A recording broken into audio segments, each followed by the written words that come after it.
वो नमाजी थी, वो रोजेदार थी, वो अल्लाह की इबादत भी किया करती थी, अल्लाह को माना भी करती थी, लेकिन उसने अल्लाह की एक मखलूक बिल्ली को बांध दिया, उसको भूखा रखा और प्यासा रखा और उस बिल्ली को भूख और प्यास की शिद्दत से मार डाला। लेकिन जब ये औरत मरी तो अल्लाह ताला ने उसकी नमाजों के बदले उसको जन्नत नहीं दी, उसके रोजों के बदले उसको जन्नत नहीं दी, उसकी ज़कात और खैरात के बदले उसको जन्नत नहीं दी। अल्लाह के नबी फरमाते हैं अल्लाह रब्बुल आलमीन ने उस औरत को जहन्नम के अंदर दाखिल कर दिया कि एक औरत ने एक बिल्ली को पकड़ लिया और बिल्ली को पकड़ने के बाद बांध दिया और 3 दिन उसको भूखा और प्यासा रखा, यहाँ तक कि वो मर गई। न छोड़ती थी कि वो शिकार करके अपना गिज़ा हासिल कर ले, अपना रिस्क हासिल कर ले, न खुद उसको खाना देती थी। बिल्ली भूखी प्यासी मर गई। वो नमाजी थी, सुनो, हाँ गौर करो हदीस के अल्फाज पर, वो नमाजी थी, वो रोजेदार थी, वो अल्लाह की इबादत भी किया करती थी, अल्लाह को माना भी करती थी, लेकिन उसने अल्लाह की एक मखलूक बिल्ली को बांध दिया, उसको भूखा रखा और प्यासा रखा और उस बिल्ली को भूख और प्यास की शिद्दत से मार डाला। लेकिन जब ये औरत मरी तो अल्लाह ताला ने उसकी नमाजों के बदले उसको जन्नत नहीं दी, उसके रोजों के बदले उसको जन्नत नहीं दी, उसकी ज़कात और खैरात के बदले उसको जन्नत नहीं दी। अल्लाह के नबी फरमाते हैं अल्लाह रब्बुल आलमीन ने उस औरत को जहन्नम के अंदर दाखिल कर दिया, इसलिए कि उसने बिल्ली को भूखा और प्यासा रखा था और मार दिया। नमाज पढ़ लेने का नाम इस्लाम नहीं है, रोजा रख लेने का नाम इस्लाम नहीं है। इबादत है, ठीक है, लेकिन इस्लाम यह है कि तुम अल्लाह की मखलूक के साथ भी रहम करो। अल्लाह की मखलूक, अल्लाह की सृष्टि के साथ भी तुम्हें रहम का बर्ताव करना है। ये औरत बिल्ली को बांध के रखी थी, जब मरी बिल्ली तो मर गई भूखी प्यासी, लेकिन नमाज और रोजा रखने के बावजूद जन्नत की मुस्तहिक नहीं हुई। और बुखारी पढ़िए, एक औरत ऐसी भी थी जो बदचलन थी। अब बदचलन का खुलासा नहीं करूंगा, आप समझ जाइए कि बदचलन किसको कहते हैं। बस दूसरे लफ्जों में कह दूं कि वो तवाइफ थी, क्योंकि हदीस में फाहिशा का लफ्ज मौजूद है, यानी जिस्म फरोश थी, पैसा लेती थी और अपना जिस्म बेचती थी, बदचलन थी, जानिया थी, बदकार औरत थी। उसने एक जंगल में एक कुत्ते को देखा जो गीली जमीन के पास बैठकर अपनी जबान से गीली जमीन को चाट रहा है, गोया कि वो प्यासा है और उस गीली जमीन से कुछ पानी लेना चाहता है, लेकिन गीली जमीन से पानी नहीं मिल रहा है। हदीस के अल्फाज हैं, उस औरत को उस कुत्ते पर रहम आ गया, उसने अपना मोजा उतारा। एक रिवायत में आता है उसने अपनी ओढ़नी, अपना दुपट्टा उतारा, उसने उस दुपट्टे को कुएं में डाला। एक हदीस में आता है कि उसने अपना मोजा, चमड़े का मोजा चलता था, वो चमड़े का मोजा उतारा, अपनी ओढ़नी में बांधा और उस ओढ़नी को चमड़े के मोजे के साथ जब कुएं में डाला तो कुएं का पानी उस मोजे में, उस चमड़े के सॉक्स में आ गया। पूरा मोजा उसने पानी से भर लिया और वो कुत्ते के पास आई और उसने पानी उस कुत्ते के मुंह के पास उलट दिया। कुत्ते ने अपनी जबान से चाट चाट कर वो पानी पी लिया।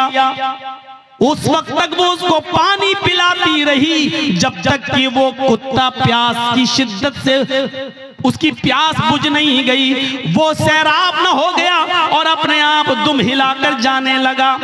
गौर करो आए मुसलमानों, ये औरत बदचलन थी, ये औरत जानिया थी, ये औरत जिस्म फरोश थी, इसने नमाजें न पढ़ी थी, रोजा नहीं रखा था, लेकिन एक कुत्ते को पानी पिलाया। वो रहमान और रहीम की रहमत ऐसी जोश में आई, उस रब्बुल आलमीन की रहमत ऐसी जोश में आई कि जब ये औरत मरी तो अल्लाह को उसकी ये नेकी पसंद आई और अल्लाह ने उस औरत को जन्नत के अंदर दाखिल कर दिया। इस्लाम ये बताता है कि अल्लाह अपना हक माफ कर सकता है, लेकिन मखलूक का हक मारोगे तो अल्लाह माफ नहीं करेगा। नमाजों में सुस्ती होगी, अल्लाह माफ कर सकता है, रोजे में सुस्ती होगी, अल्लाह माफ कर सकता है, लेकिन अगर अल्लाह माफ नहीं करेगा जब तक कि आपका वो भाई आपको माफ न कर दे।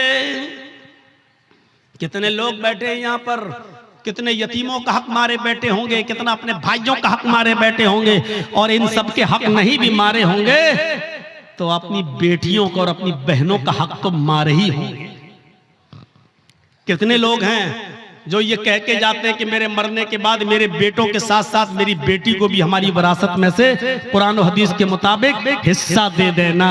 और कितने ऐसे लोग हैं कि बाप के मरने के बाद अपने बाप की विरासत में बेटों के साथ साथ वो अपनी बहनों को भी हक देते हैं। और कितने ऐसे भाई हैं वो मुझे बताएं खड़े होकर कि जिन्होंने अपनी प्रॉपर्टी में से अपनी बहनों को भी हिस्सा दिया हो। हाजी साहब हैं, नमाज पढ़ने जा रहे हैं, लंबी दाढ़ी है, तहज्जुद की नमाज पढ़ रहे हैं, मर गए लेकिन अपनी प्रॉपर्टी में से अपनी बहन को हक देकर नहीं गए। अरे बाप की प्रॉपर्टी में से भी हक है और भाई की प्रॉपर्टी में से भी बहन का हक है। बहन को अल्लाह ताला ने लड़की को हर तरीके से हक दिया है। बाप भी अपनी बेटी को देगा, भाई अपनी बहन को देगा, शौहर भी अपनी बीवी को देगा, और बेटा है तो वो भी अपनी माँ को, बेटे की प्रॉपर्टी में से माँ को भी हक मिलेगा। एक औरत चारों तरफ से हकदार है, समझ रहे? जैसे मेरी एक बहन है, वो मेरे बाप की विरासत से भी हिस्सा पाएगी, और जर्जीस को जो हिस्सा मिला है या जो हमने कमाया है और खरीदा है, प्रॉपर्टी बनाई है, जर्जीस की प्रॉपर्टी में से भी वो हकदार होगी। और वो जिस शौहर के साथ रहती है उस शौहर की प्रॉपर्टी में से भी उसको मिलेगा। और उसका जो बेटा है, बेटा अगर जमींदार है और जायदाद का मालिक है या किसी हिस्से का हकदार है तो उसमें से भी उसकी माँ यानी मेरी बहन उसमें से भी हिस्सा पाएगी। गौर करो, इस्लाम ने औरत को इतनी बुलंदियों से नवाजा है। ये मीडिया के लोग जो उछालते हैं और भागते फिरते हैं और कहते हैं कि इस्लाम ने जुल्म किया है, जुल्म किया है, जुल्म, ये जुल्म नहीं है। मुझे बताओ कि बाप की भी विरासत में से, बेटे की भी विरासत में से, भाई की भी विरासत में से और शौहर की भी विरासत में से ऐसा कौन सा मजहब है और ऐसा कौन सा संप्रदाय है जो अपने बहन, बेटी, बीवी को हक देता हो? मेरे भाइयों, ये इस्लाम है जिसने औरत को इतनी इज्जतों से नवाजा है। अगर माँ है तो कह दिया कि तेरे कदमों के नीचे तेरी औलाद के लिए जन्नत है। अगर बीवी है तो कह दिया जो तुम खाओ वो अपनी बीवी को खिलाओ, जो तुम पहनो वो अपनी बीवी को पहनाओ। खबरदार, अपनी बीवी के गाल पर कभी थप्पड़ मत मारना। एक औरत को कैसी इज्जत दी जा रही है। अगर वो किसी की बीवी है तो कहा जा रहा है खबरदार उसके गाल पर कभी थप्पड़ मत मारना। गाल पर थप्पड़ मारने का मतलब ये नहीं है कि गाल पर ना मारो, पीठ पे खूब ठोको।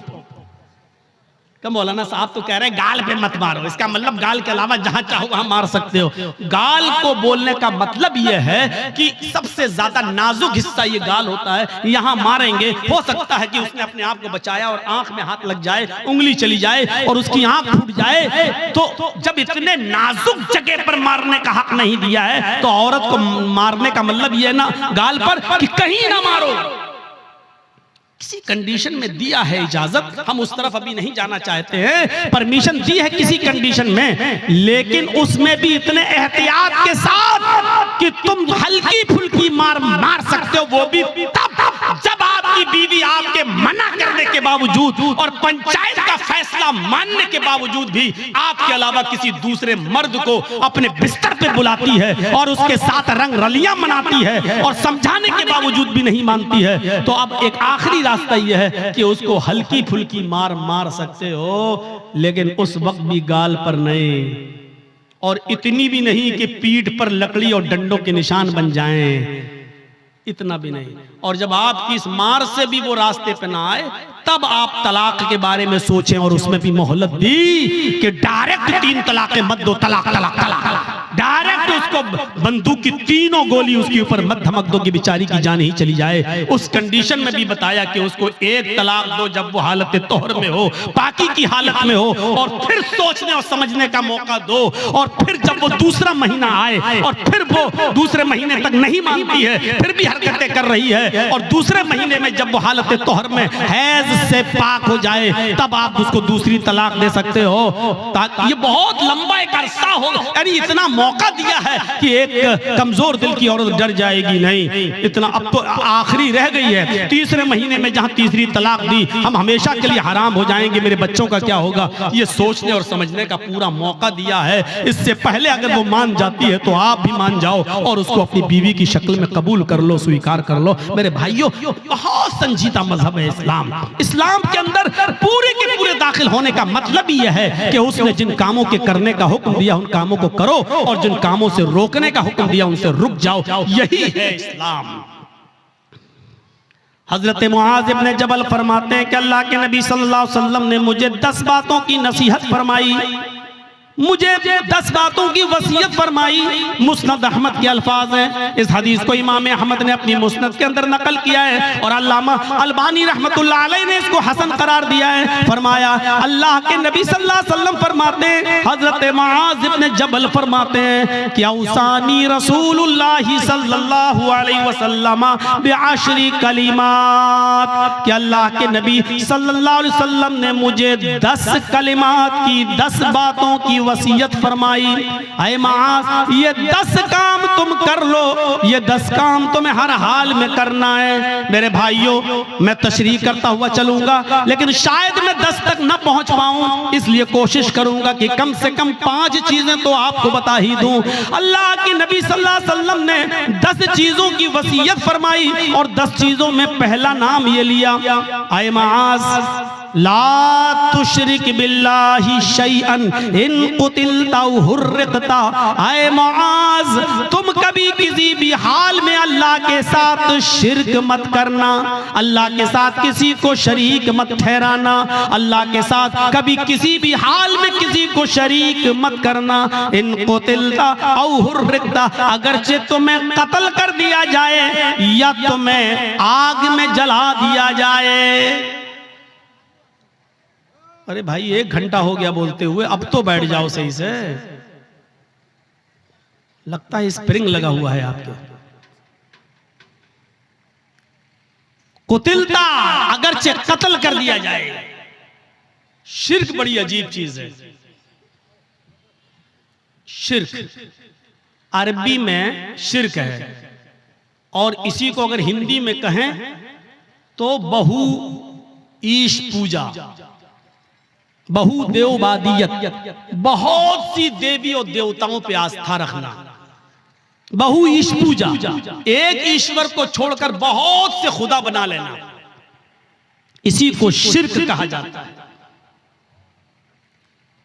मजबूरी की कंडीशन में, मजबूरी की कंडीशन में इस्लाम कुफ्र की इजाजत तो देता है। एक याद रखिएगा मसला, आपकी जान जा रही हो, लोग पिस्टल लेकर खड़े हों, आप जंगल में अकेले हो, आपके दुश्मन आपको कत्ल करना चाहते हैं और आपसे कुफ्र कराना चाह रहे हैं और कह रहे हैं कि ये कुफ्र कर वरना तेरी जान ले लूंगा, तो अपनी जान बचाने के लिए कुफ्र की इजाजत तो है।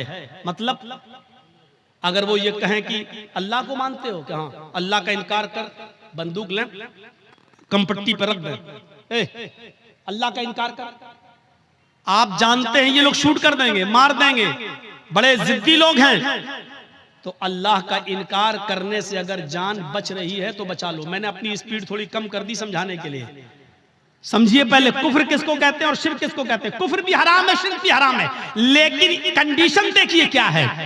इस्लाम के अंदर सूअर का गोश्त भी हराम है, लेकिन अगर जान जा रही है आपकी, जान जा रही है आपकी और हलाल चीज कोई नहीं मिल रही है, तो जान बचाना भी फर्ज है। अगर आपको सूअर का गोश्त मिल रहा है खाने के लिए, तो इस्लाम परमिशन देता है कि अगर सूअर का गोश्त खाकर जान बच रही है तो जान बचा लो, लेकिन पेट भर के नहीं खाना है, सिर्फ उतना ही खाना है जितने में खाकर तुम्हारी जान बच सकती हो। ये कंडीशन। जान बचाना फर्ज है, लेकिन कहीं फर्ज होने के बावजूद इस्लाम कैटेगरी देखिए, मजबूरी है और जान जाने वाली है। कुफ्र से करने से तो जान बच रही है। अल्लाह के नबी फरमाते हैं कि कुफ्र से जान बच रही है तो बचा लो, लेकिन दिल से अल्लाह का इनकार मत करना। उनके मुंह पे कह देना हाँ हाँ हाँ नहीं, मैं अल्लाह को मानता ही नहीं हूं, मैं अल्लाह को मानता। सिर्फ जबान से कहना, दिल में अकीदा नहीं होना चाहिए। और जब वो छोड़ दे तुम्हें तो घर पे आओगे, अल्लाह तू तो मेरे दिल का हाल जानता ही है, मैंने मजबूरी में कह दिया था, अय अल्लाह मैं दिल से तुझे मानता हूं और तेरा इकरार करता हूं, अशहदु अल्ला इलाहा इल्लल्लाह व अशहदु अन्ना मुहम्मदन अब्दुहु व रसूलुहु। आपका इस्लाम कोई फर्क नहीं पड़ेगा, क्योंकि आपने जान बचाने के लिए अल्लाह का इनकार किया। अल्लाह का इनकार करने से जान बच रही है तो बचा लो, लेकिन यहाँ कंडीशन क्या है? ला तुशरिक बिल्लाहि शैअन इन कुतिलता हुर्रिकता। यहाँ इस्लाम, अल्लाह के नबी क्या कह रहे हैं? अगर तुझे कत्ल भी कर दिया जाए और तुझे जला दिया जाए, आग में डाल दिया जाए, ये काम करा लेना, लेकिन शिर्क मत करना अल्लाह के साथ। अल्लाह के साथ शिर्क मत करना। मौलाना जर्जीस मर गए, जर्जीस की कब्र बन गई, जर्जीस का मजार बन गया। बेटा बेटी अल्लाह से मांगो, आय अल्लाह 10 सालें हो गई, बेटा नहीं हुआ, बेटी नहीं हुई, अल्लाह मुझे नेक बेटा दे, मुझे नेक बेटी दे। ठीक है, अब आप जर्जीस के पास कब्र पे चले जाओ, मजार पे, और कहो बहुत अच्छे आदमी थे, आय अल्लाह तू डायरेक्ट मेरी नहीं सुनता है, इनके वसीले से हम दुआ कर रहे हैं, जर्जीस साहब तुम मेरी दुआ लेके अल्लाह के पास चले जाओ, जर्जीस साहब मुझे अल्लाह से बेटा बेटी दिलवा दो। यही शिर्क है। मैंने कह दिया जो कहना था। समझदारों के लिए इशारा काफी है, कोई जरूरी है किसी का नाम लिया जाए? जब बगैर नाम लिए बात बन रही हो तो नाम नहीं लेना चाहिए। मेरे भाइयों, मैंने अपना नाम ले लिया और क्लियर कर दिया, ये शिर्क है कि अल्लाह को छोड़कर किसी और को पुकारा जाए, किसी और से मांगा जाए। इज़ा सअल्ता फसअलिल्लाह, सवाल करो तो अल्लाह से, व इज़ा इस्तअनता फस्तईन बिल्लाह, और जब मदद तलब करो तो अल्लाह से। मेरे भाइयों, कोई कंपट्टी पर बंदूक रखकर ये कहे कि मैं इस पूरी कौम का सरदार हूं, मुझे सजदा कर, मेरे सामने झुक, मेरे सामने सजदा कर, या मेरे सरदार को सजदा करो, ये मेरे सरदार हैं, तो अल्लाह का इनकार करके जान बच रही है तो बचा लो। लेकिन अगर किसी को सजदा करके जान बच रही है तो यहां इस्लाम आपको जान बचाने की इजाजत नहीं देता, सजदा करने की इजाजत नहीं देता। यहां कहा है अल्लाह के रसूल ने, आए माज शिर्क मत करना, अल्लाह का इनकार करके जान बच रही है तो बचा लेना, लेकिन अगर अल्लाह के अलावा किसी गैर को सजदा करना पड़े तो किसी गैर के सामने सर झुकाकर अपनी जान मत बचाना। अगर वो तुम्हें मारना चाहे तो मार दें, कुतिलता कत्ल करना चाहे तो कत्ल कर दें, हुर्रिकता जलाकर आग में डालकर तुम्हें कोयला बनाना चाहे तो बना दें, राख करना चाहे तो कर दें, ये अपने जिस्म को दुनिया में करा लेना, लेकिन किसी गैर के सामने सजदा मत करना। अब आप समझ गए कितनी इंपॉर्टेंट बात है। अब हर मुसलमान गौर करे कितना परसेंट मुसलमान है। पहले तो ये गौर करे कि वो मुसलमान है या नहीं, फिर ये गौर करे है तो कितना परसेंट, कितना परसेंट वो मुसलमान है। मुझे तो नहीं लगता कि कोई आदमी 10% भी कह सके कि मैं 10% भी मुसलमान हूं। आगे आने वाले वाकयात, अभी हम चल रहे हैं आपकी तरफ। मेरे भाइयों, अकल भी नहीं मानती इस बात को। आप बताइए, आप यहां रहते हो भुलकी में, और आपकी बीवी भुलकी में रहती है, और आप मेहनत करने दिल्ली गए, और दिल्ली में कोई आदमी मेहनत कर रहा है, यहां से आया बेचारा और वो घूमने आया, आप ही के गांव का है भुलकी का। अब आपने दिल्ली में एक साड़ी खरीदी 5,000 की, 10,000 रुपए की खूबसूरत साड़ी खरीदी, और खूबसूरत साड़ी उसके हाथ में देकर कहा कि भाई तुम तो भुलकी जा रहे हो ना, उत्तर दिनाजपुर मेरे गांव में जा रहे हो ना, ऐसा करो कि ये साड़ी मेरी बीवी को दे देना। शौहर ने मेहनत की, मजदूरी की, अच्छा कमाया, और उसके बाद एक साड़ी खरीद कर अपने दोस्त को दी और कहा कि मेरे गांव में जाना और मेरी बीवी को दे देना। दोस्त घर पे आया, दरवाजे को दस्तक दी, बीवी ने दरवाजा खोला, आइए बैठिए, क्या हुआ? आपके हस्बैंड ने आपके लिए साड़ी भेजी है। उसने साड़ी दी, ओह इतनी खूबसूरत साड़ी, आइए आइए बैठिए, चाय पी के जाइए। उसने दरवाजे खोले। अब हकीकत क्या है? उस औरत को तारीफ किसकी करना चाहिए, शौहर की या साड़ी देने वाले की? आपकी अकल भी कहेगी यार जिसने साड़ी भेजी है उसकी तारीफ, कितने अच्छे हैं मेरे शौहर, देखो इतनी दूर से भी मुझसे कितना प्यार करते हैं और मुझे कितना मानते हैं, मेरा ख्याल रखते हैं, साड़ी भेजी। अब वो औरत बजाय शौहर के तारीफ करने के अपने दिल के सारे दरवाजे इस साड़ी लाने वाले के लिए खोल दे। एक्सक्यूज मी, आइए चाय पी लीजिए, आप कितने अच्छे हैं, आप हमारे लिए साड़ी लेके आए हैं, चलिए कहीं डेट पे चलते हैं, चलिए कहीं घूमने चलते हैं। उसी की तारीफ के पुल बांधने लगे। और शौहर को अगर पता चल जाए दिल्ली में बैठे हुए आज के इस कंप्यूटराइज्ड दौर के अंदर कि कमबख्त साड़ी मैंने भेजी और बेगैरत दिल दे बैठी साड़ी देने वाले को, वहीं से मोबाइल करेगा, फोन की घंटी बजेगी, बीवी उठाएगी, कुछ सुनेगा नहीं, कहेगा तलाक तलाक तलाक। कम बखत, साड़ी मैं भेजू तारीफ दूसरे की कर रही है, साड़ी मैं भेजू घूम रही दूसरे के साथ।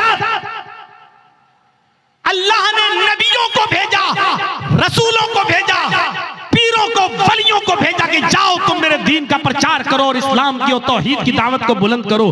बजाय इसके कि हम अल्लाह की हमदो सना बयान करें, उसी को मुश्किल कुशा माने, उसी को हाजत रवा समझें, अब हम अल्लाह को छोड़कर कहें कि तुम्हारे दर पे आया हूं, झोला झोली भर के जाऊंगा वरना मर के जाऊंगा। तो मेरे भाइयों, इससे बड़ी बेगैरती की बात क्या हो सकती है? जैसे एक शौहर अपनी बीवी की बेगैरती बर्दाश्त नहीं कर सकता, ऐसे ही अल्लाह भी इस बेगैरती को बर्दाश्त नहीं कर सकता कि बंदा मुझे छोड़कर मेरे ही हम ही तुम्हारे जैसे बंदों से मांगे। अरे तुमको खाने की जरूरत पड़ती है, उनको भी पड़ती है, तुम पीते हो वो भी पीते हैं, तुमको बुखार आता है उनको भी आता है, तुम्हें सर में दर्द होता है उनको भी सर में दर्द होता है, तुमको पेशाब पायखाने की जरूरत होती है उनको भी होती है। वो खुद हमारी रोजी रोटी के मोहताज हैं, वो खुद हमारे मदद के मोहताज हैं, वो तुम्हारी मदद क्या करेंगे? मेरे प्यारे साथियों, इस चीज को समझ लीजिए तो इस्लाम के अंदर पूरे के पूरे आप दाखिल हो जाएंगे। तो पहली चीज यहीं पर स्टॉप, ला तुशरिक बिल्लाहि शैअन इन कुतिलता हुर्रिकता। पहली चीज काट दिया जाए, टुकड़े टुकड़े कर दिया जाए या जला दिया जाए, अपने आप को जला लेना, कटवा लेना, लेकिन गैरुल्लाह को सजदा न करना, शिरक मत करना, पहली चीज। दूसरी चीज, आइए नौजवानों तुम्हारे लिए बेहतरीन चीज, वला तउक़न्न वालिदैक व इन अमराका अन तख़रुज मिन अहलिका व मालिक। कभी किसी भी हाल में अपने पेरेंट्स की, अपने माँ बाप की नाफरमानी मत करना, उनके साथ बुरा सलूक मत करना, उनका दिल कभी मत दुखाना। आगे वाले जुमले मेरे भाइयों हमारी आंखें खोल देंगे। वही न मराका अन तख़रुज मिन अहलिका व मालिक, अगर जिन तुम्हें तुम्हारे वालिदैन, तुम्हें तुम्हारे माँ और बाप दोनों तुम्हारे घर से, अपने घर से नहीं, वो तो घर है ही, तुमने मेहनत करके जो घर कमाया है और बनाई है बिल्डिंग, और तुमने जो शादी की है, अगर वो तुम्हें हुक्म दें कि तुम अपने घर से निकल जाओ, तो अपने बाप का हुक्म मानते हुए तुम्हें अपना घर छोड़ना पड़ेगा। वो अहल, अगर वो कहें कि तुम अपने अहल वयाल, बीवी बच्चों को भी छोड़ दो और भागो यहाँ से, तो तुम्हें अपने माँ बाप की बात मानकर अपने बीवी बच्चों को भी छोड़ना पड़ेगा।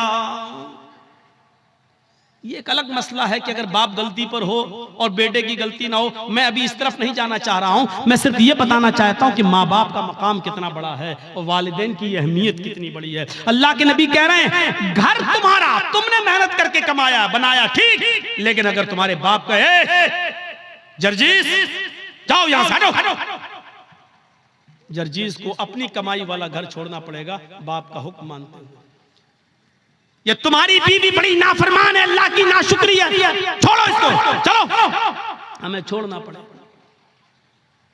और इसकी एक मिसाल मैं आपको देना चाहता हूं, जरा सुनिएगा।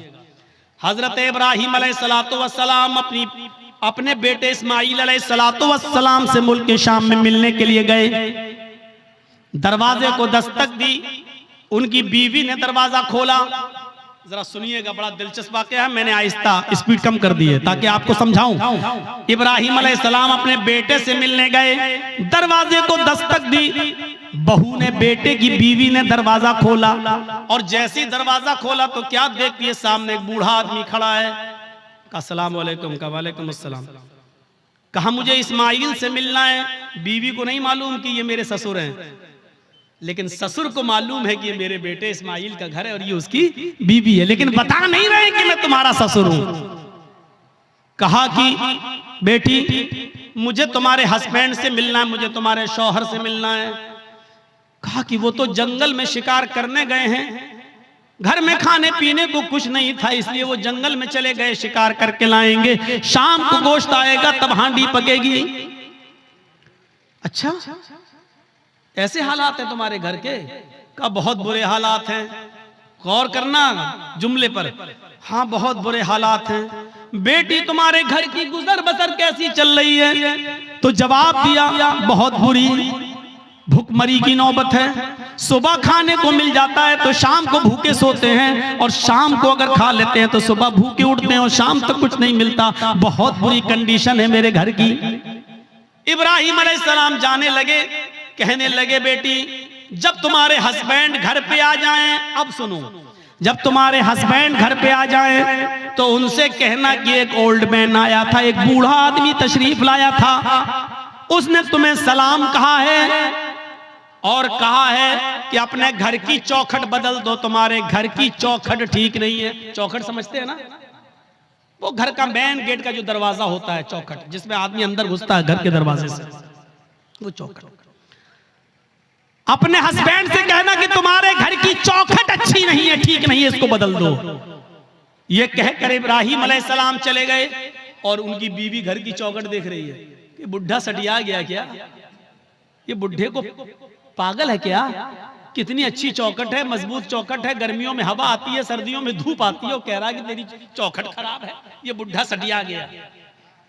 शाम को जब इस्माइल अलैहिस्सलाम घर पे आए, और नौजवानों सुनो, अपने माँ बाप को खून के आंसू रुलाने वालों, अपनी माँ को रुलाने वालों, अपने बाप को सताने वालों सुनो,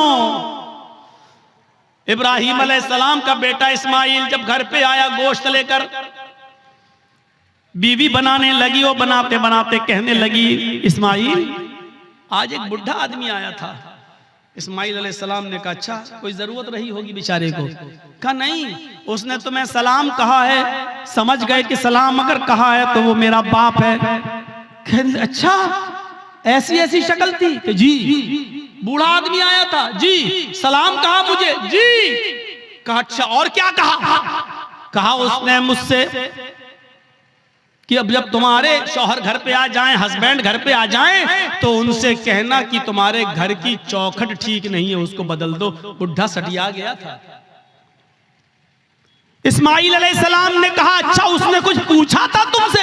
कहां पूछा था कि घर में गुजर बसर कैसी चल रही है, तो मैंने कह दिया कि अच्छी नहीं चल रही। जो सच्चाई थी बता दी, सुबह खा लो तो शाम को नहीं मिलता, शाम को खा लो तो सुबह नहीं मिलता। उन्होंने कहा बस यही तुम्हारा जुमला सुनकर, यही वर्ड सुनकर उन्होंने कहा कि अपने घर की चौखट बदल लो।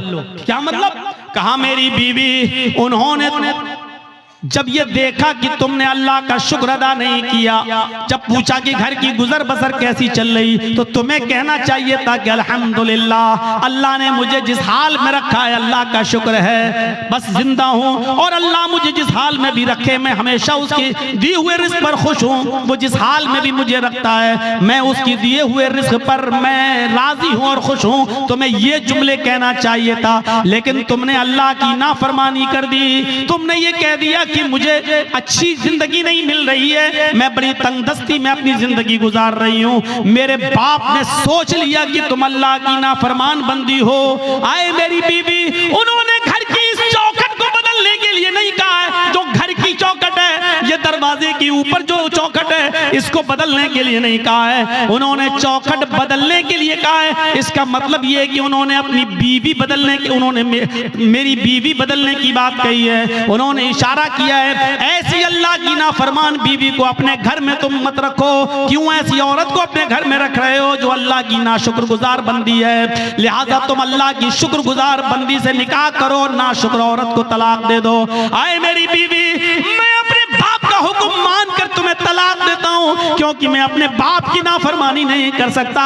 तुम मेरी ज़ौजियत से बेदखल हो रही हो, मैं तुम्हें छोड़ रहा हूं, मैं तुम्हें तलाक दे रहा हूं। उस जमाने में तलाक का जो प्रोसीजर था उस हिसाब से उन्होंने तलाक देकर अपनी बीवी को जुदा कर दिया, अपने बाप की बात मानते हुए। आज के जमाने में कोई लड़का अपने बाप की बात मानेगा?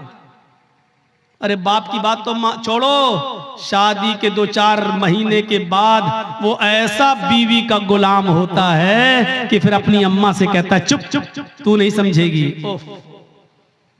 कोई बात हो रही है, कहता है तू नहीं समझ, तू बीच में क्यों बोलती है, तू नहीं समझेगी। उसको कह रहा है कि तू नहीं समझेगी। उस मां से जो बचपन में तेरे रोने से समझ जाती थी कि तू दूध के लिए रो रहा है या तेरे कांधे में या पेट में दर्द है, जो बचपन में तेरी चीख और तेरे रोने की आवाज से पहचान लेती थी कि तुझे भूख लगी है या तेरे जिस्म के किस हिस्से में दर्द है, तो उस डॉक्टर से, अल्लाह की कसम मां से बड़ा कोई डॉक्टर दुनिया में पैदा नहीं हुआ। कितनी भी बड़ी वो MBBS और MS और MD की डिग्री ले ले, मां से बड़ा कोई डॉक्टर नहीं है। क्योंकि मां पहचानती है कि बेटा ये रो रहा है तो के रोने में भूख छिपी है या कहीं दर्द छिपा है। मेरे भाइयों, उस मां से कहते हो तुम, उस मां से कहते हो कि तू नहीं समझेगी, जो बचपन में तेरे रोने की आवाज से समझ जाया करती थी। जब तू बोलना नहीं जानता था तो जानती थी कि तू क्या चाहता है, तू तेरा इरादा क्या है, तेरे पेट में दर्द है या तेरे जिस्म में दर्द है या तेरे सिर में दर्द है, वो उस वक्त तुझे समझती थी। और आज तू इतना बड़ा हो गया है, आज इतना अक्लमंद हो गया है, आज तेरी पोजीशन इतनी ऊंची हो गई है कि तू अपनी मां से इतनी जुर्रत और इतनी हिम्मत कि अपनी मां से कहता है तू नहीं समझेगी। ओफो। हजरत इब्राहिम अलैहिस्सलाम ने दूसरी शादी कर ली, फिर 1-2 साल के बाद फिर अचानक घर में आए इब्राहिम। इस्माइल फिर शिकार खेलने के लिए गए थे, दरवाजे को दस्तक दी, वो दूसरी बीवी निकली, दरवाजा खोला, कहिए चाचा कैसे आना हुआ? कहा मुझे तुम्हारे हस्बैंड से मिलना है। कि वो तो नहीं है, जंगल में गए शिकार करने के लिए। अच्छा, तुम कैसे रह रही हो? अल्हम्दुलिल्लाह, गुजर बसर कैसी चल रही है? अल्लाह का शुक्र है, अल्लाह ने जिस हाल में भी रखा है हर हाल में अल्लाह की तारीफ है। फरमाया मेरी बेटी, जब तुम्हारे शौहर घर पे आ जाएं तो उनसे कहना कि एक बूढ़ा आदमी आया था, उन्होंने सलाम कहा है और चलते चलते उसने ये नसीहत की है कि अपने घर की चौखट को बरकरार रखना, इसको बदलने की जरूरत नहीं है। घर की चौखट ठीक है। ये औरत भी कहती है बुढ़ा सटिया गया, बदलने की तो कोई बात ही नहीं हो रही है। इस्माइल अलैहिस्सलाम जब घर पे आए तो बीवी ने पूरी बात बताई। इस्माइल अलैहिस्सलाम खुश होकर कहने लगे मेरी बीवी वो मेरे बाप थे और घर की चौखट तुम हो। उन्होंने कहा बरकरार रखना, इसका मतलब ये कि अपनी बीवी को अच्छी तरीके से रखना। ये अल्लाह की बड़ी नेक और फरमाबरदार बंदी है। बाप की तमन्ना ये होती थी कि हमें जो है मेरे बेटे को अच्छी बहू बीवी मिले, मुझे अच्छी बहू मिले। और जहां बेटों के हक हैं बाप के ऊपर, वहां हक एक ये भी है कि वो अच्छी और दीनदार लड़की से शादी कराए। आज किन से शादियां करा रहे हो अपनी बेटियों की? माँ बाप। पहली बात तो अब माँ बाप को बेचारों को तो अब देखने का मौका ही नहीं मिलता है। अब तो लड़के और लड़कियां खुद ही सेट कर लेते हैं। अब तो माँ बाप बेचारे उनकी बात मान लेते हैं। अगर नहीं मानेंगे तो ये लड़की मेरी बेटी मेरी नाक कटा के रख देगी और मुझे बदनाम कर देगी, इसलिए जहां चाह रही है वहां कर दो बस। अब तो ये है। तो मेरे भाइयों हम गौर करें, जहां थोड़ी बहुत इंसानियत बाकी है, थोड़ा बहुत दीन बाकी है, जहां की औलाद आज भी शादी शादी के मामलात अपने माँ बाप के ऊपर छोड़ देते हैं, वो जरा गौर करें उनके माँ बाप की अपने बच्चों की शादियां किस जगह करा रहे हैं। हजरत उमर फारूक के पास एक शख्स आया, अपने बेटे की शिकायत करने लगा कि मेरी औलाद ऐसी, मेरा बेटा ऐसा, मेरा कहना नहीं मानता। हजरत उमर फारूक ने उसके बेटे को बुलाया और बाप के सामने इतना डांटा कि तुम्हें शर्म नहीं आती, अपने बाप को सताते हो, अपने बाप की नाफरमानी करते हो, अपने बाप को रुलाते हो, तुम्हें शर्म आनी चाहिए। बहुत कुछ डांटने के बाद बेटे ने कहा कि अमीरुल मोमिनीन हो गई बात। कहा मैंने तुम्हें समझा दिया है कि आपने बेटे का हक तो बता दिया बेटों के, ये बाप के साथ ये करें ठीक है, लेकिन बाप के ऊपर भी बेटे का कुछ हक है कि नहीं। हजरत उमर ने कहा हाँ है, जब वो पैदा हो तो उसको अच्छी तरबियत दे, 7वें दिन उसका अकीका करे और अच्छा नाम रखे, और जब बेटा बड़ा हो जाए तो उसकी दीनदार अच्छे घराने में, नेक घराने में उसकी शादी करा दे। ये है बाप का हक औलाद पर। तो उस बच्चे ने कहा, लड़के ने, अमीरुल मोमिनीन मेरे बाप से पूछो इसने इन तीनों कामों में से कौन सा काम मेरे साथ किया है। जब मैं पैदा हुआ 7वें दिन का था तो मेरा अकीका नहीं किया, नाम मेरा रखा, तो जानते हो इसने नाम मेरा क्या रखा? अरबी में ऐसा लफ्ज बताया जिसका उर्दू में तर्जमा होता खटमल। इसने मेरा नाम रखा खटमल। और तीसरा, जब मैं बड़ा हुआ तो शादी करा दी एक मजूसी लड़की के साथ, एक अनपढ़ जाहिल गवार जो जानती नहीं है कि शौहर का हक क्या है, इसने एक नाफरमान औरत के साथ मेरी शादी करा दी। तीनों काम इसने नहीं किए। फिर हजरत उमर फारूक ने बाप को डांटा, कहा बेटे की शिकायत करते हो, अपनी गलती नहीं बताते हो कि तुम्हारी गलती क्या है। तुमने जब अपनी औलाद का हक अदा नहीं किया तो अब भुगतो, देखो, और अब ये सारे जुल्म और ज़्यादती ये सहो, अब तो तुम्हें सहना पड़ेगा। मेरे भाइयों, एक सहाबी रसूल हैं, अपनी माँ को खाने काबा का तवाफ करा रहे हैं, उनकी माँ पैरों से लंगड़ी है। अल्लाह महेशवी ने अपनी किताब मजमऊज़ ज़वाइद के अंदर इस वाक़े को नकल किया है, जरा गौर से सुनिएगा। उनकी माँ आंखों से अंधी है, पैरों से लंगड़ी है, बूढ़ी है। कहने लगी, बेटा मुझे खाने काबा का तवाफ करा दे, मेरे बेटे मुझे उम्रा करा दे, मेरे बेटे मैं तवाफ करना चाहती हूँ। उसके बेटे ने अपनी माँ को पकड़ा और खाने काबा तक ले गया, सवारी का इंतजाम किया और ले गया। और खाने काबा पहुंचने के बाद वो चूंकि पैरों से लंगड़ी थी, आंखों से अंधी थी, इसलिए वो चल नहीं सकती थी, इसलिए बेटे ने उसको अपनी पीठ के ऊपर लाद लिया। इस जमाने में व्हील चेयर चलती हैं, उस जमाने में व्हील चेयर भी नहीं थी। उसने अपने कांधे पर, अपनी पीठ पर अपनी माँ को लाद लिया। उसने 1 चक्कर पूरा किया, 2 चक्कर पूरे किए, 3 चक्कर पूरे किए, 4 चक्कर, 5 चक्कर, और 5वें चक्कर को पूरा करने के बाद जब 6ठा चक्कर लगाने लगा तो उसकी मुठभेड़ हो गई, वो टकरा गया हजरत उमर फारूक रज़ियल्लाहु ताला अन्हु से, अपनी पीठ पर अपनी माँ को लादे हुए, और अपनी माँ अपने हजरत उमर से टकरा गया। हजरत उमर ने कहा, ठीक चलिए, सलाम हुआ, सलाम अलैकुम, वालेकुम अस्सलाम। जब उसने 6 चक्कर, 7 चक्कर पूरे कर लिए तो हजरत उमर के फारूक के पास आया।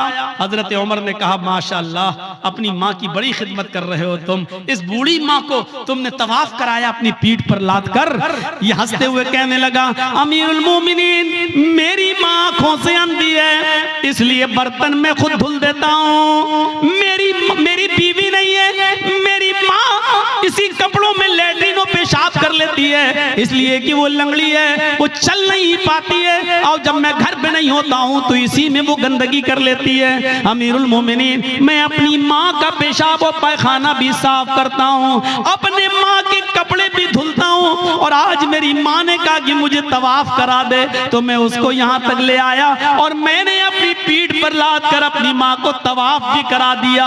ऐ अमीरुल मोमिनीन, क्या मैंने अब भी अपनी माँ का हक अदा नहीं किया?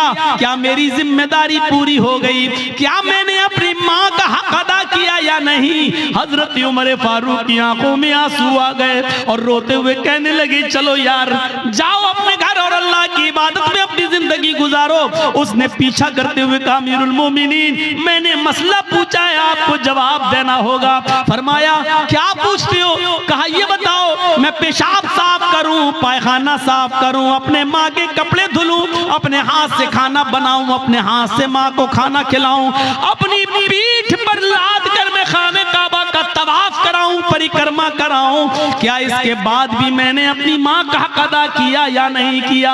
हजरत उमर कहते हैं सुन, जब तुझे तेरी माँ जन रही थी, जब तुझे तेरी माँ पैदा कर रही थी, जब अपने पेट से तुझे बाहर कर रही थी, उसको जो दर्द हो रहा था, जो लीवर पेन हो रहा था, उसको जो दर्द हो रहा था तुझे जनते वक्त, तुझे पैदा करते वक्त, और उस दर्द में जो उसने पहली आह निकाली, जो उसने दर्द में पहली आवाज निकाली, आह, उसने अपनी जबान से जो पहला जुमला अदा किया, आह, जो उसने आह की आवाज निकाली, आए मेरे दोस्त, अभी तो तूने अपनी माँ की पहली आह का भी हक अदा नहीं किया, तू उसकी पूरे जीवन का और पूरी लाइफ का और पूरी जिंदगी का हक अदा क्या करेगा? अभी तो तूने उसकी पहली चीख का भी हक अदा नहीं किया, उसकी जिंदगी के हक के बारे में पूछता है, क्या हो गया? अभी तो एक आह का भी हक अदा नहीं हुआ। ये है माँ का मकाम, ये है माँ का मर्तबा, ये है माँ का दर्जा। अगर आप नमाज पढ़ते हैं लेकिन आपकी माँ आपसे खुश नहीं है तो बेकार है आपकी नमाज। आप रोजा रखते हैं, आपकी माँ आपसे नाराज है तो बेकार है आपके रोजे। आप कितनी भी इबादतें कर लें, कितनी भी अल्लाह की पूजा पाठ कर लें, कितनी भी कुरान की तिलावत कर लें, लेकिन आपके माँ और बाप आपसे नाराज है तो आपकी इबादतें आपके मुंह पे मारी जाए। इबादत भी शर्त के साथ होती है। डॉक्टर दवा देता है तो परहेज भी बताता है। अल्लाह ने कहा है नमाज पढ़ो तो ये भी कहा है कि इसके साथ साथ ये भी करो। मेरे भाइयों, रमजान का महीना आ रहा है, रोजा रखने से पहले सोच लेना कि तुम्हारे माँ बाप तो तुमसे नाराज नहीं है। नमाजें पढ़ते हो तो सोच लेना, सर्दियों में दिसंबर और जनवरी की सख्त सर्दी में उठकर ठंडे पानी से वुजू बनाकर तहज्जुद पढ़ते हो और माँ बाप नाराज है तो सोच लेना कि तुम्हारी ये रात की इबादत अल्लाह कबूल करेगा या नहीं करेगा। इन चीजों पर जरा गौर करना। दो चीजें हो गई, तीसरी चीज पर आई है।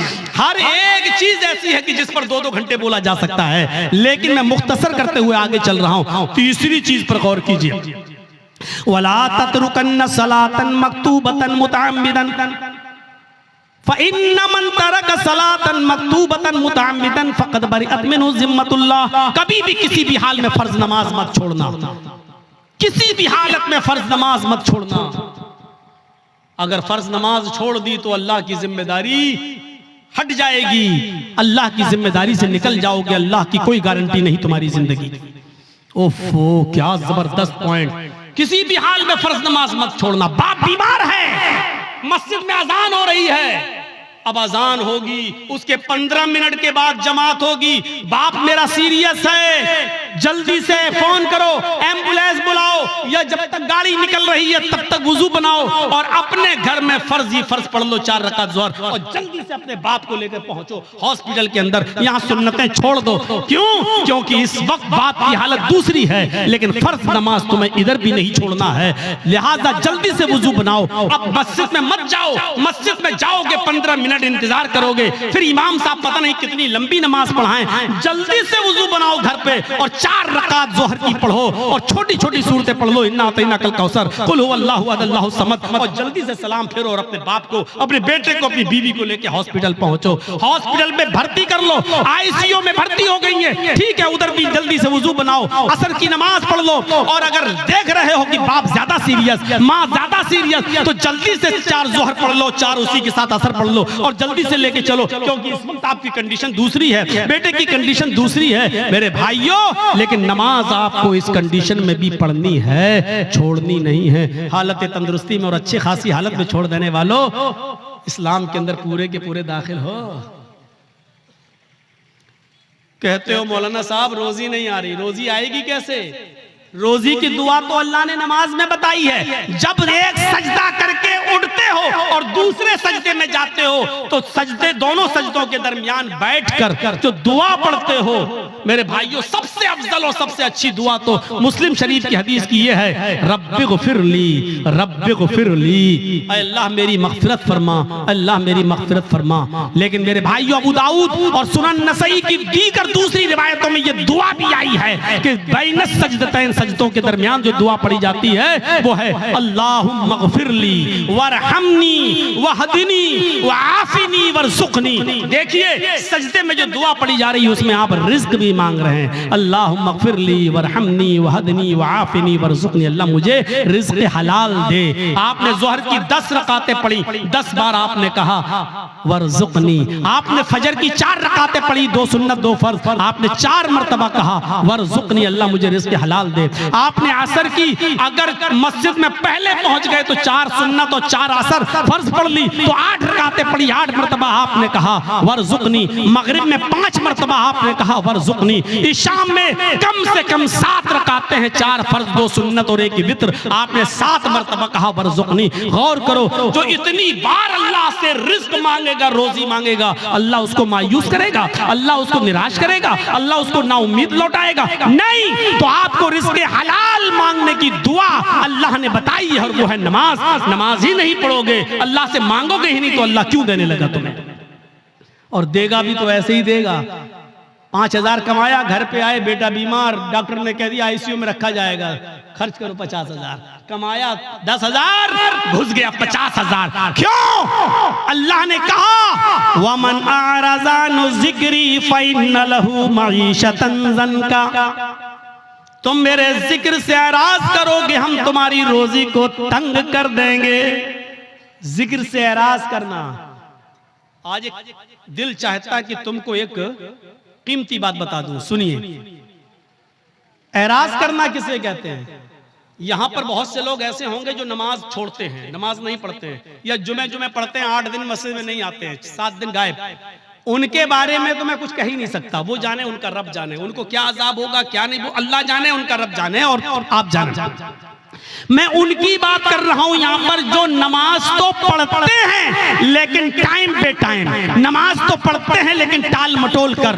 अजान हो रही है, 5 कस्टमर रह गए हैं, इनको निपटा दूं तब जाऊंगा। जल्दी जल्दी आपने उनको सौदा दी दुकान से, जब तक बंद करके जा रहे हैं पता चला जमात हो चुकी है।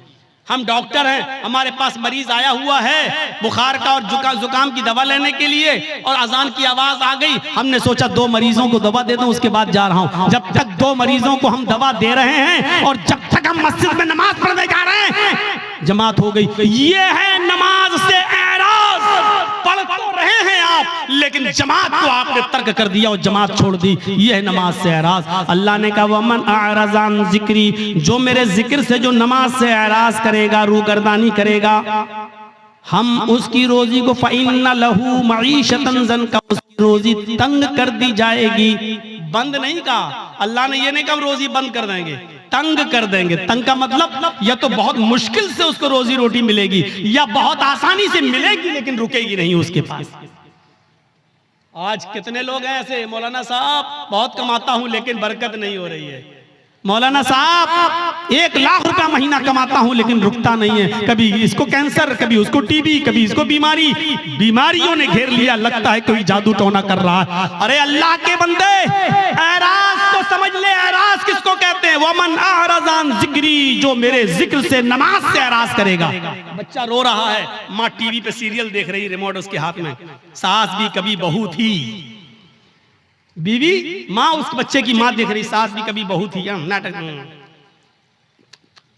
चिप्स खाती जा रही, चाय पीती जा रही और नाटक देखती जा रही, ड्रामा। इधर बच्चा रो रहा है, माँ जानती है कि बच्चा दूध की वजह से रो रहा है लेकिन सोच रही है नहीं 10 मिनट का ड्रामा रह गया, 10 मिनट और देख लूं। बच्चा रो रहा है लेकिन सीरियल देखने में लगी हुई है। क्या कहा जाएगा? माँ ने बच्चे से एराज किया।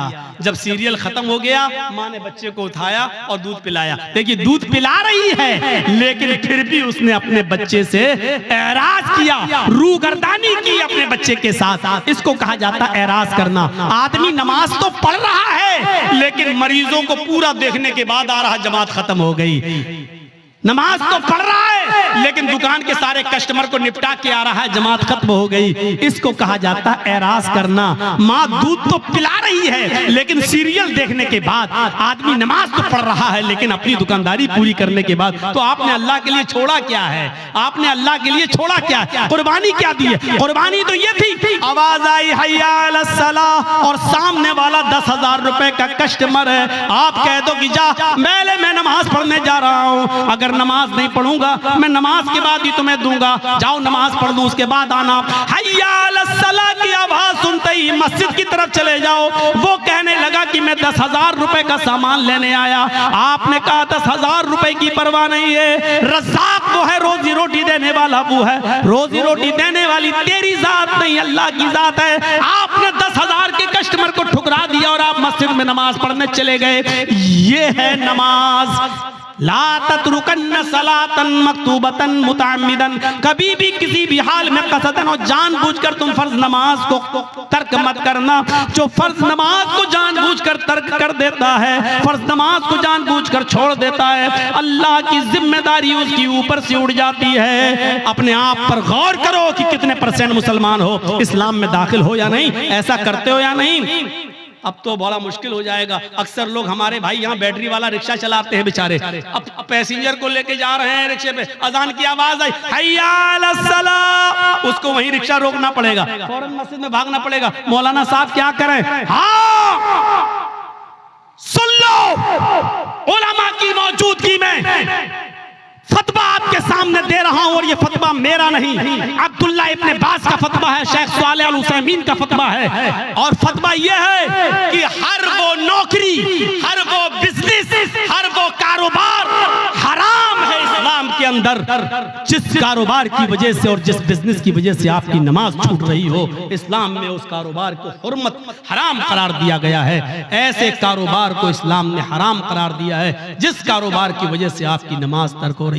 नमाज ही नहीं तो फिर मुसलमान किस बात का? नमाज ही नहीं तो फिर इस्लाम का मानने वाला किस बात का? तो मेरे प्यारे साथियों, हम बहुत बेबाक हैं अपने अंदाज में। मैंने कह दिया, हर वो बिजनेस, हर वो कारोबार, हर वो नौकरी, चाहे वो बैंक की नौकरी हो, चाहे वो सरकारी जॉब हो या प्राइवेट जॉब हो। मौलाना साहब मेरा मालिक बहुत बदमाश है, हमें नमाज पढ़ने की इजाजत नहीं देता है। छोड़ दो, रज़्ज़ाक़ अल्लाह ताला है, वो प्राइवेट कंपनी का मालिक रोजी देने वाला नहीं है। अल्लाह एक दरवाजा बंद करता है तो 100 दरवाजे खोलता है। मेरे भाइयों, इस अकीदे के साथ नमाज पढ़िए और इस तौहीद के साथ नमाज पढ़िए। और चौथी चीज और बताऊंगा मेरे भाइयों, 10 चीजों पे हम नहीं चल पाएंगे। चौथी और आखिरी चीज मैं इसलिए बताऊंगा क्योंकि आज हमारी नौजवान नस्ल इसकी तरफ भाग रही है, इसलिए ये भी सुन लो।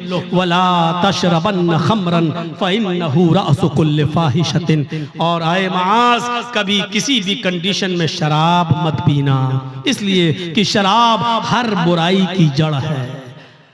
शराब मत पीना वैसे ही हराम हो गई, लेकिन शराब का नुकसान क्या बताया?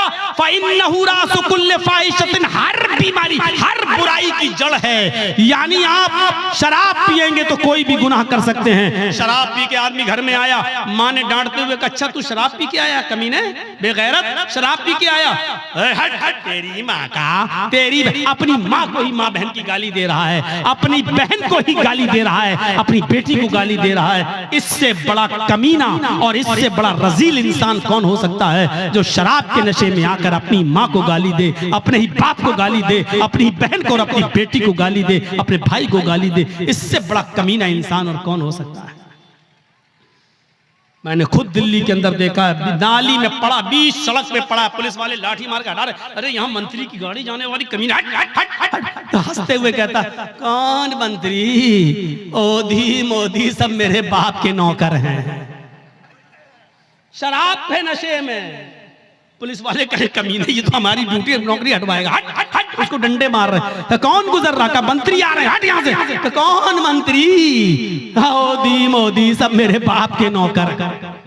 शराबी की नजर में कोई किसी की हैसियत नहीं होती, बड़ी से बड़ी शख्सियत भी उसके सामने जीरो होती है। क्यों? क्योंकि उसने जो चीज पी है उसने उसकी अकल को खराब कर दिया, उसकी अकल को ढांप लिया, इसलिए उसकी नजर में बड़ी से बड़ी शख्सियत भी कुछ नहीं होती है। जब शराब हराम नहीं हुई थी जब शराब हराम नहीं हुई थी तो नबी के चचा हजरत हमजा ने शराब पी ली थी और एक गाना गाने वाली के गाने के जोश में आकर उसने कहा अला या हमजा लिशुर्फिन नवा, आए हमजा तू तो मोटी ऊंटनियों के लिए है। हजरत अली की ऊंटनी वहीं पर चर रही थी, चारा घास खा रही थी। हजरत हमजा को जोश में चढ़ा दिया कि ये ऊंटनी का कलेजा हमें मिल जाए तो कितना अच्छा।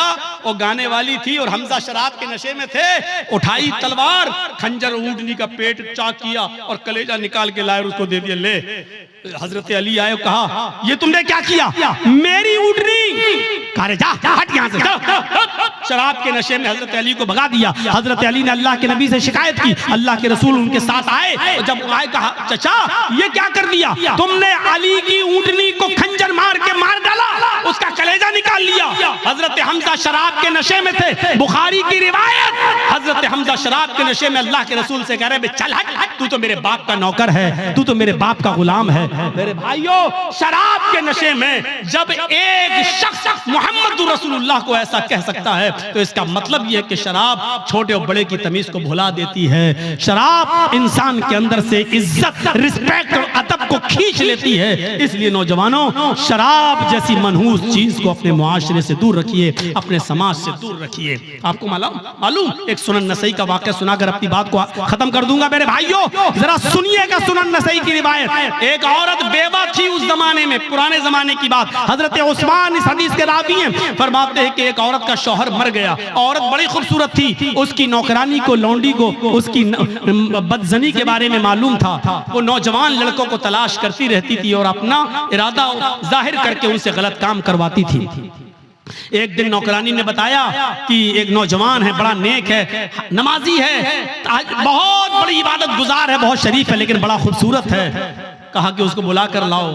नेक आदमी, बहुत नेक इबादत गुजार आदमी।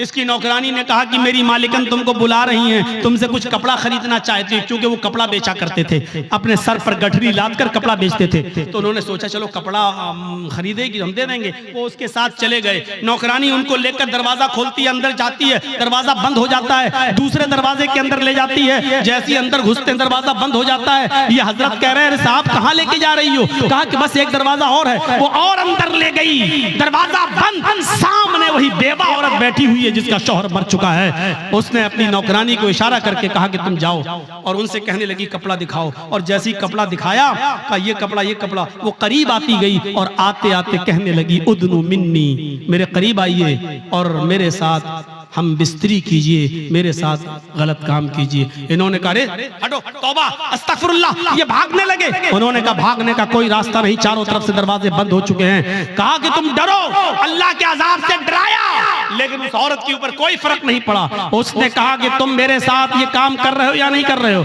कहा कि नहीं करूंगा। कहा इधर अंदर आओ। उसे एक और दरवाजे के अंदर ले गई। क्या देखती है कि एक लकड़ी की टेबल रखी हुई है। उस लकड़ी की टेबल पर एक खूबसूरत छोटा बच्चा, जिसकी उम्र 5-6 साल रही होगी, खूबसूरत बच्चा बैठा हुआ है।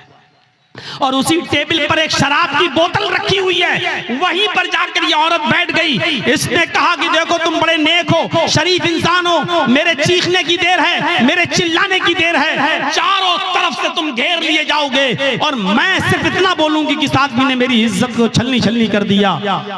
बस तुम्हारा हाल क्या होगा? तुम्हारी शराफत नीलाम हो जाएगी और लोग कहेंगे अच्छा दिन में इबादत और हाल ये है अल्लाह की इबादत भी करते हो और औरतों के साथ ये गलत काम भी। तुम्हारी इज्जत का जनाजा निकल जाएगा, अर्थी निकल जाएगी।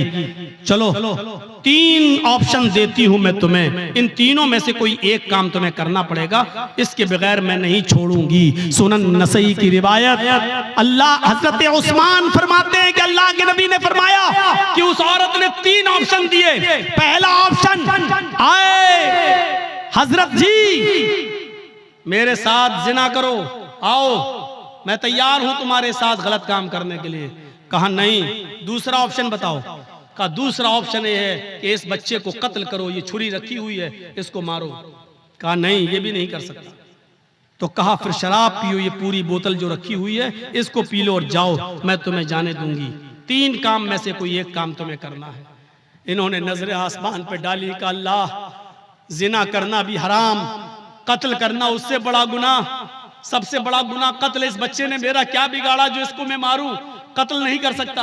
उससे छोटा गुनाह यह है कि औरत मुझे बुरे काम के लिए उकसा रही है कि बुरा काम कर लो, मैं ये भी नहीं कर सकता।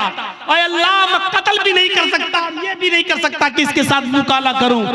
इन दोनों से शराब पीना तो छोटा गुनाह है, चलो यही पी लेता हूं क्योंकि बचने का कोई रास्ता नहीं है और जान बचाना भी जरूरी है, तो चलो हराम चीज पी लेता हूं। ये जिना तो नहीं है, ये कम से कम कत्ल तो नहीं है, किसी को बेकसूर तो नहीं मार रहा हूं और इसकी इज्जत से खिलवाड़ तो नहीं कर रहा हूं। ऐ अल्लाह, मेरे जुर्म को माफ कर देना। उसने ये कहकर शराब की बोतल उठाई और पूरी की पूरी बोतल वो शराब की पी जाता है। उस औरत ने कहा रुको, अभी चले जाना। थोड़ी देर रोका, शराब ने अपना रंग दिखाना शुरू कर दिया और जब शराब पीने के बाद इसकी अक्ल खत्म हो गई और चली गई और ये नशे में धुत हो गया तो इसके हाथ में छुरी दी, कहा इस बच्चे को कत्ल करो। उसने शराब के नशे में आकर उस बच्चे को कत्ल भी कर डाला, उस बच्चे को मार भी डाला। फिर उस औरत ने हाथ पकड़ के उसको अपने ऊपर सवार किया, अपने कपड़े भी उतारे और उसके भी कपड़े उतारे और शराब के नशे में इस आदमी ने उस औरत के साथ जिना भी कर लिया। उसके साथ जो काम नहीं करना था वो कर लिया। मेरे भाइयों, फिर वहां से ये बचा और आया, मायूस रहा पूरी जिंदगी। मैं कहना ये चाह रहा था आपसे कि मेरे भाइयों कि कहां तो एक गुनाह करवाया जा रहा था, लेकिन शराब के बाद वो तीनों गुनाह कर बैठा। यानी शराब पीने के बाद वो कत्ल भी कर बैठा और शराब पीने के बाद वो जिना भी कर बैठा। शराब तो पी ही पी थी, यानी शराब ने उससे सारे गुनाह करवा दिए। अल्लाह के नबी ने फरमाया फ़इन्नहु रासु कुल्लि फ़ाहिशतिन, शराब ही हर बुराई की जड़ है। अगर आप मुसलमान हैं तो इस्लाम के अंदर पूरे के पूरे दाखिल हो जाओ। शराब को छोड़ना पड़ेगा, नमाज पाबंदी से पढ़ना पड़ेगी और आपको ये देखना पड़ेगा कि नमाज के लिए हम अपने रब के लिए क्या क्या चीजें छोड़ रहे हैं। आपको अपने माँ बाप की खिदमत करना पड़ेगी, आपको शिर्क से बचना पड़ेगा, आपको अपने भाइयों का ख्याल रखना पड़ेगा, यतीमों को देखना पड़ेगा। 10 चीजें थी, लेकिन मेरी हिम्मत अब जवाब दे चुकी है। कंटिन्यू प्रोग्राम कर करके मैं थक चुका हूं। मेरे भाइयों, अब मेरे भाइयों, मैं आपसे रुखसती चाहता हूं और ये मेरे बिहार का आखिरी प्रोग्राम था। मैं कल अब लखनऊ के लिए जा रहा हूं, मुश्किल से 2 दिन लखनऊ रहूंगा और उसके बाद फिर मैं बॉम्बे चला जाऊंगा। तो मेरे भाइयों, अल्लाह से मैं दुआ करता हूं कि अल्लाह आलमीन हमारी खताओं को माफ फरमा दे, हमें इस्लाम के अंदर पूरा का पूरा दाखिल फरमा दे। ऐ अल्लाह, शराब नोशी से हमें बचा ले। अल्लाह, माँ बाप की खिदमत करने की हमें तौफीक अता फरमा। ऐ अल्लाह, हमें शराब की हुर्मत को समझने की तौफीक अता फरमा और बारह जब तक तो हमें जिंदा रख, इस्लाम पर जिंदा रखना और जब हमारा खात्मा हो तो ईमान पर हमारा खात्मा फरमाना। वमा अलैना इल्लल बलागुल मुबीन व आखिरु दअवाना अनिल हम्दुलिल्लाहि रब्बिल आलमीन। अस्सलामु अलैकुम व रहमतुल्लाहि व बरकातुहू।